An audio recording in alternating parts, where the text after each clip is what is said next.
تھوڑا سا دقت کے ساتھ. تو ایسے ہے. پروردگار فرما رہے ہیں لقد من اللہ علی المؤمنین. اس آیت وہاں فرما رہا ہے هو الذی بعث فی الامیین رسولا منہم یتلو علیہم آیاتہ ویزکیہم ویعلمہم الکتاب والحکمہ. توجہ ہے. آج بس اسی کے اب ترجمہ ہو جائے, کل انشاءاللہ آخری گفتگو ہے, کوشش کریں گے گفتگو سمٹ جائے. کافی حد تک گفتگو ساتھ ساتھ واضح ہوتی گئی ہے, لیکن میں بتانا چاہتا ہوں خدا فرما رہے ہیں میں نے مبعوث کیا, بھیجا. اب آپ سے کہہ رہا ہوں قرآن مجید میں کہیں بھی اللہ نے یہ نہیں کہا میں نے اپنے رسول کو پیدا کیا والا نہیں. سننا کیوں؟ خدا کہتا ہے میرے رسول کی ولادت کی طرف نہ جاؤ,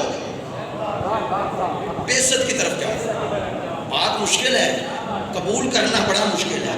نہیں, ولادت مناؤ, آپ کی ولادت بسعادت مناؤ, لیکن خدا نے جب بھی ذکر کیا دو لفظ کہے, یا ارسلہ یا بعث, میں نے بھیجا, یا کہا بعثا, میں نے مبعوث کیا.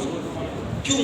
پروردگار چاہتا ہے کہ تم اس کے منصب کی طرف ہمیشہ نظر رکھو, سرکار کے منصب کی طرف, چونکہ یہ تمہارے لیے اللہ کا نمائندہ بن کے آیا ہے.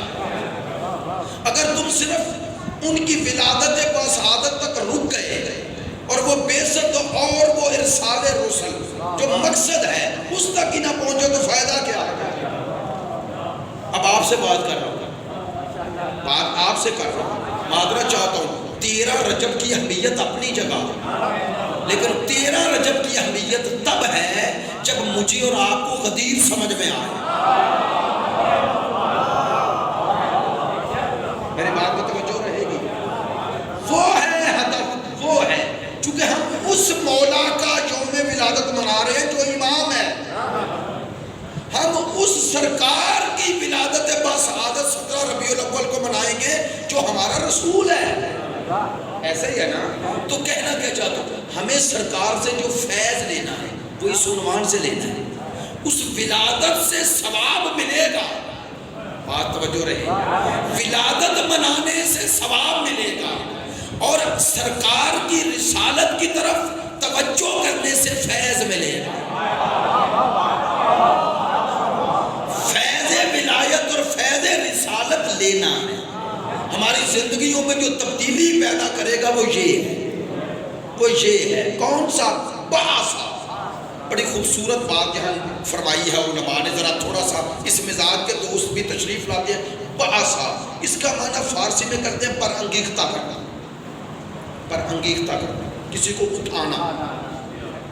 یہ مقابل ہے جب کوئی معاشرہ سویا ہوا ہو, بے حس ہو, اس بے حس معاشرے کو جب اٹھایا جائے تو اسے کہتے ہیں بعثت. آئے آئے, اس مفہوم بعثت میں, مفہوم بعثت میں ایک انقلابی مفہوم ہے. سرکار دو عالم اس معاشرے میں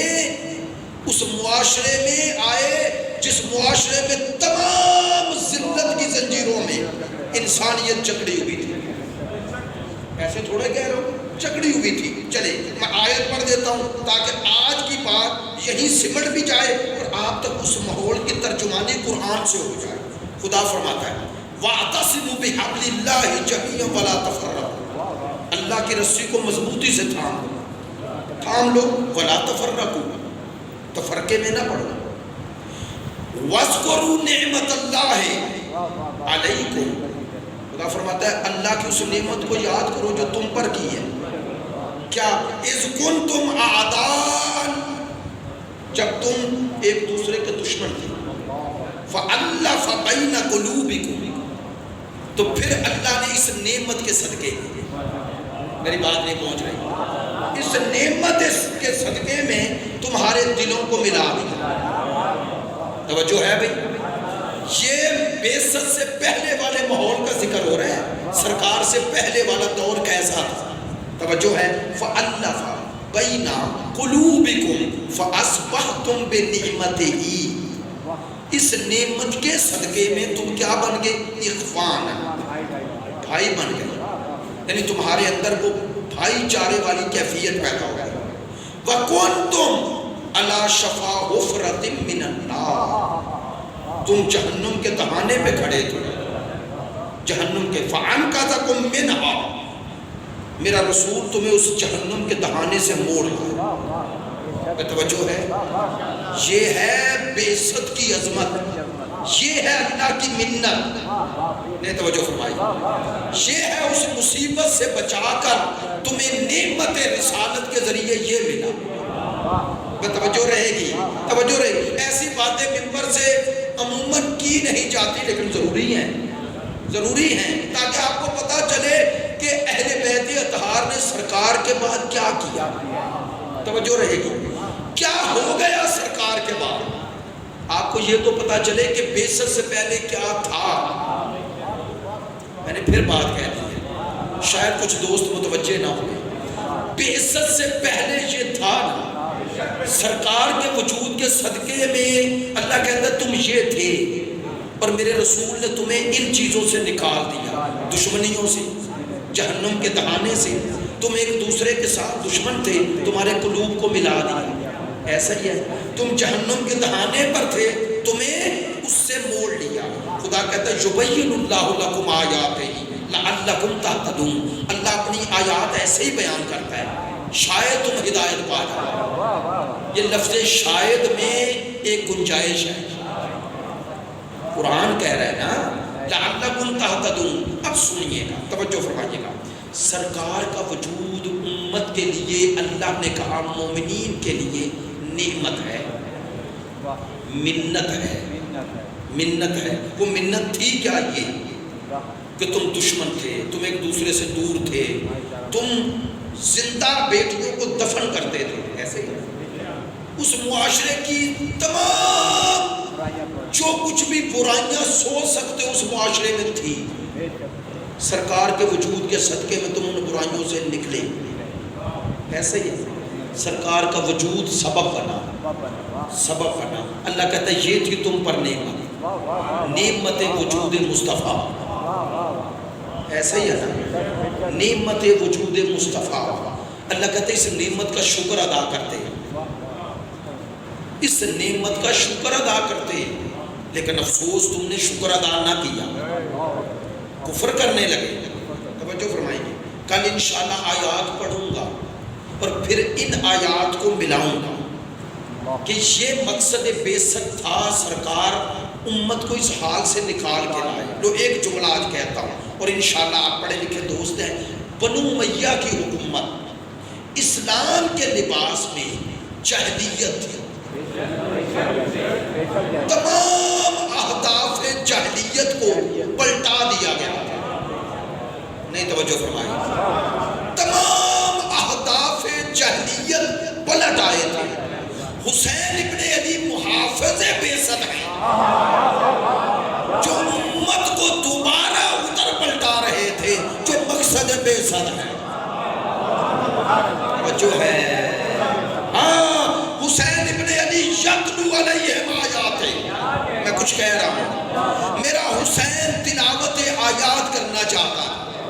نہیں، جملہ بڑا لطیف ہے، میرا حسین تلاوت آیات کرنا چاہتے تھے تاکہ امت میں غیرت ایمانی و دینی کو زندہ کرنا۔ توجہ رہے گی، توجہ رہے گی، تلاوت آیات کرنا چاہتے تھے۔ یہاں تلاوت آیات کا معنی قرات نہیں، کیوں؟ چونکہ کہتے ہیں یہ تالا یتلو، اس کا معنی یہ ہے کہ جو تلاوت کرنی ہے نا اس کے اور اس تلاوت کرنے کے درمیان کوئی فاصلہ نہ رہے۔ حقیقت میں اس کا معنی ہے کہ ان آیات پر عمل کر کے دکھانا، ان آیات پر جو نازل ہوئی ان پہ عمل کرنا۔ یہ جو اللہ کہہ رہے نا میرے حبیب کی مقصد بعثت یہ ہے کہ تلاوت آیات کرتے ہیں، اس کا معنی یہ تھوڑا تھا کہ سرکار آتے تھے تو پڑھ دیتے تھے، نہ، پڑھنے سے پہلے اس آیت کا مکمل نمونہ بن جاتے تھے۔ کاش بات پہنچ جائے، تھوڑا مشکل بات ہے۔ یتلو علیہم آیاتی کا معنی یہ ہے، میری بات پہنچنی چاہیے، یعنی سرکار ان آیات پر عمل کر کے اس کا عملی نمونہ بنتا ہے۔ اب سرکار کے بعد قرآن پڑھنا اور بات ہے، تلاوت کرنا اور بات ہے۔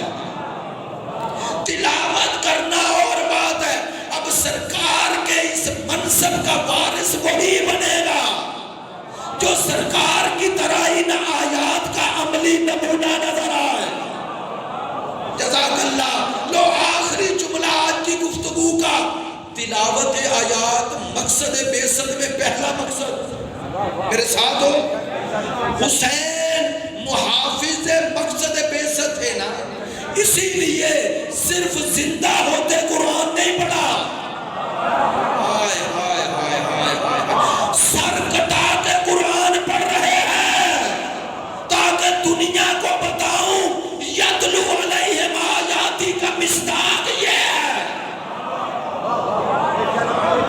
مجھے نہیں پتا کتنے دوستوں تک میری یہ بات پہنچی ہے، سر حسین کٹ گیا اور نوکے نیزہ پہ، اور یہ بات اہل سنت بھی مان رہے ہیں۔ میری بات سننا، جو بات کہہ رہا ہوں، علامہ سیوطی نے نور الابصار میں، علامہ شبلنجی نے، بہت سارے علماء نے لکھا، کہا کہ امام حسین کے سر نے سورہ کہف کی تلاوت کی، نہیں توجہ فرمائی آپ نے، تلاوت کی، اور کہتے ہیں کائنات میں صرف حسین نے کی، نہیں توجہ فرمائی، صرف سید الشہداء کے سر نے تلاوت قرآن کی، تو کیوں کی؟ تاکہ سارے مسئلے حل ہو جائیں۔ میں نہیں کہہ رہا، علامہ سیوطی فرماتے ہیں، علامہ سیوطی فرماتے ہیں سر حسین نے تلاوت کر کے قرآن کی اس آیت پر مہر تصدیق ثبت کر دی کہ شہید زندہ ہے۔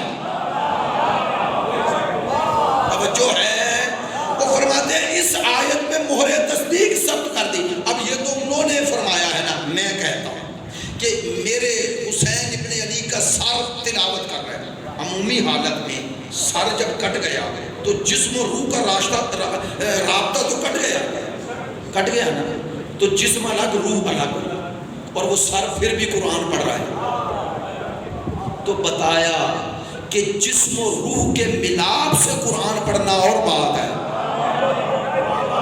جسم و روح کا رابطہ کٹ جائے لیکن پھر بھی قرآن سے تعلق نہ ٹوٹے، اسے حسین کہتے ہیں۔ بھائی سنیں توجہ فرمائیں، میری بات پہ توجہ فرمائیں، میں اس سے کوئی مسئلہ آپ تک پہنچانا چاہ رہا ہوں۔ یتلو علیہم آیات، اور سر حسین قرآن پڑھ رہے ہیں، سر حسین قرآن پڑھ رہے ہیں، خود سر حسین کا قرآن پڑھنا حقانیت سید الشہداء کی دلیل ہے۔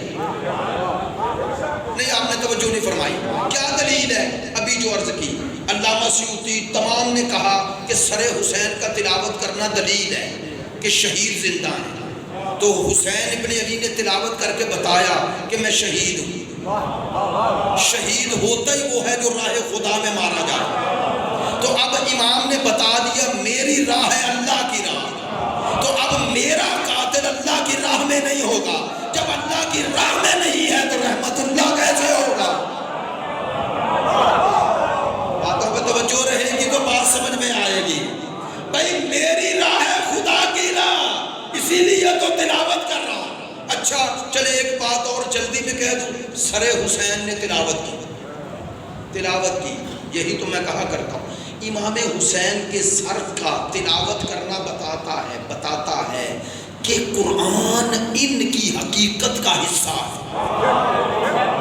میں نے توجہ نہیں فرمائی ہے، رات وہ حدیث پہ میں بھی بہت پڑھ چکا ہوں، لیکن برادر ایک اشارہ فرما رہے تھے، ایک ہمارے دوست ہیں مولانا سبتین صاحب، انہوں نے بھی یہ حدیث ہے امام حسین علیہ السلام سے کہ نزل القرآن علی اربعۃ اشیاء، یا ان اللہ نزل القرآن علی اربعۃ اشیاء، پروردگار نے قرآن کو 4 چیزوں پر نازل کیا، العبارہ والاشارہ واللطائف والحقائق، عبارات ہیں، اشارات ہیں، لطائف ہیں، حقائق ہے نا۔ امام حسین سے حدیث ہے، فرماتے ہیں قرآن 4 چیزوں پہ مشتمل ہے، عبارات پہ، اشارات پہ، لطائف پہ، حقائق پہ۔ پھر امام فرماتے ہیں عبارات، یعنی یہ جو آپ قرآن کی عبارات پڑھتے ہیں، فرماتے ہیں عوام کے لیے، خوبصورتی ایسی ہمارے لیے، اب اگر ہم عوام میں ہیں، عبارات عوام کے لیے، اشارے فرمایا خواص کے لیے، اسپیشل لوگوں کے لیے، نہیں توجہ فرمایا، اشارے ہر کوئی تھوڑے ہی سمجھتا ہے، میں نے تو پھر بات کہہ دی ہے، وہ اشارے ہر کوئی نہیں سمجھتا، عام عوامی عقل سے کو اشارے سمجھ میں نہیں آتے، خواص کو اشارے سمجھ میں آتے ہیں۔ امام فرما رہے ہیں اس میں جو اشارے ہیں نا خواص کے لیے، عوام کے لیے نہیں، فرماتے ہیں لطائف ہے، قرآن میں لطائف ہے، فرماتے ہیں وہ اولیاء خدا کے لیے۔ چوتھی چیز فرماتے ہیں حقائق، حقائق انبیاء کے لیے۔ تو اب انبیاء میں سرکار شامل ہیں یا نہیں؟ تو وہ تمام حقائق قلب مصطفیٰ میں تھے یا نہیں تھے؟ تو وہ قلب مصطفیٰ میں جو حقائق تھے وہ مصطفیٰ نے مرتضیٰ کو دیے نا، صرف ظاہر تو نہیں نہ دیا، حقائق بھی دیے نا، اور وہی حقائق مرتضیٰ نے سید الشہداء کو دیے۔ نہیں توجہ فرمائی؟ نہیں، اب حقیقت حقیقت حقیقت جب وجود کا حصہ بن جائے تو الگ نہیں ہوتی۔ میں نے تو بات کہہ دی ہے، حقیقت جب وجود کا حصہ بن جائے تو الگ نہیں۔ دیکھیں مجھے تشنگی، اکثر مثال یہی دیتے، یہ تشنگی پیاس آپ کو محسوس ہو، آپ کہیں یار مجھے پیاس ہے، پانی لیا پی لیا، وہ تشنگی تھی نا، وجود میں ایک کیفیت تھی نا، اور نفسانی کیفیت تھی، علم حضوری کے ساتھ آپ اسے حس کر رہے تھے، بیان نہیں کر سکتے لیکن اسے کہہ رہے ہیں۔ کیا ہے؟ بس مجھ سے پوچھو پیاس کیا ہے، میں کہوں گا یار ایک کیفیت ہے، کیا ہے؟ کیسے بیان کروں؟ ایسا ہی ہے نا، کوئی آپ میں بیان کر سکتا ہے؟ آپ کہیں گے جب یہ کیفیت پیدا ہو جائے تو جسم میں بے چینی ہو جاتی ہے، تو باہر ایک مایا ہے نا، اسے وجود کا حصہ بنایا۔ اب وہ پانی جب وجود کا حصہ بن گیا، پیاس ختم نا، لیکن وہ پانی جسم سے جدا ہو سکتا ہے؟ نہیں نا، وہ ہے حقیقت، وجود کا حصہ بن گیا۔ آل محمد کا قرآن سے رشتہ ایسا نہیں ہے جیسا ہمارا ہے کہ پڑھیں نا، ان کا رشتہ حقائق سے ہے۔ یہ قرآن ان کے وجود کا حصہ ہے، اسی لیے وہ فرماتے تھے ہم قرآن ناطق ہیں۔ میری بات پہ توجہ رہے گی۔ اور جس کے وجود کا حصہ قرآن ہو وہ کبھی جدا ہوتا ہی نہیں، اس لیے سر کٹ گیا اور قرآن پڑھتا رہا، قرآن پڑھتا رہا۔ یہ ہے معنی، یہ ہے معنی کہ وہ سر کٹ کے بھی قرآن پڑھ رہا ہے۔ وہ قرآن پڑھنا، وہ عظمت حسین۔ شاید ایک عالم کی بڑی خوبصورت بات فرماتے ہیں، شاید قرآن پڑھنے کا ایک سبب یہ بھی ہو کہ لوگ میری بہنوں کے سر برہنہ نہ دیکھیں۔ تعجب تھا نا، اور پڑھی بھی یہی آیت